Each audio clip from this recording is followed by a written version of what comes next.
হর মহাদেব। নমস্কার বন্ধুরা, সনাতনী শ্রাবণী চ্যানেলে তোমাদের সবাইকে স্বাগত জানিয়ে শুরু করছি আজকের ভিডিও।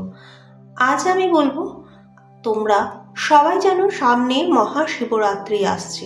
তো এই মহাশিবরাত্রিতে ভগবান শিবকে খুশি করতে কিভাবে আপনি অভিষেক করতে পারেন। ভগবান শিবকে জল নিবেদন করাকে অভিষেক বলা হয়। আবার যখন সেটি বৈদিক মন্ত্র দিয়ে আপনি অভিষেক করেন সেটা রুদ্র অভিষেক বলা হয়। জল দিয়ে যে রুদ্র অভিষেক করবেন তাতে আপনার সকল ইচ্ছে পূর্ণ হবে। আপনি গঙ্গার জল এবং যে কোনো পবিত্র নদীর জল দিয়ে অভিষেক করতে পারেন।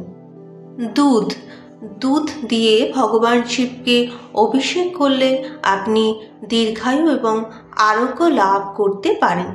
এটি অবশ্য গরুর দুধ হলে ভীষণই উপকারী।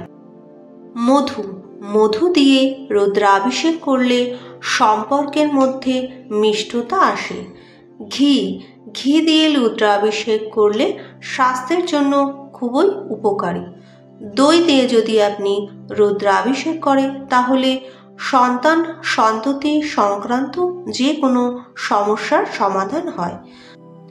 আপনি যদি পঞ্চামৃতের দ্বারা রুদ্রাভিষেক করেন, যেমন দুধ, দই, ঘি, মধু এবং শর্করা মিশিয়ে পঞ্চামৃত তৈরি করে শিবলিঙ্গে নিবেদন করলে সাফল্য ও সম্পদ লাভ হয়।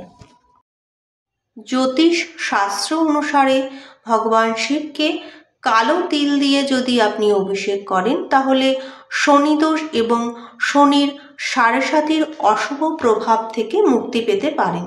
আপনি যদি ভগবান শিবকে বেলপত্র নিবেদন করেন তাহলে আধ্যাত্মিক পথে উন্নতি হয়। আপনি যদি ভাং এবং ধুতরা দিয়ে ভগবান শিবকে পুজো করেন তাহলে আপনার জীবনে সুখ শান্তি আসে। আপনি চন্দন কাঠ দিয়ে এই মহাশিবরাত্রিতে যদি ভগবান শিবকে পুজো করেন তাহলে আপনার জীবনে সুখ সমৃদ্ধির আশীর্বাদ নিয়ে আসে। এছাড়াও গ্রহদোষের জন্য যে উপায়গুলো করা হয় সেটি হলো, শনিদোষ দূর করতে কালো তিল এবং দুধ গঙ্গা জল মিশিয়ে অভিষেক করুন। চন্দ্রদোষ দূর করতে জলের মধ্যে দুধ দিয়ে অভিষেক করুন।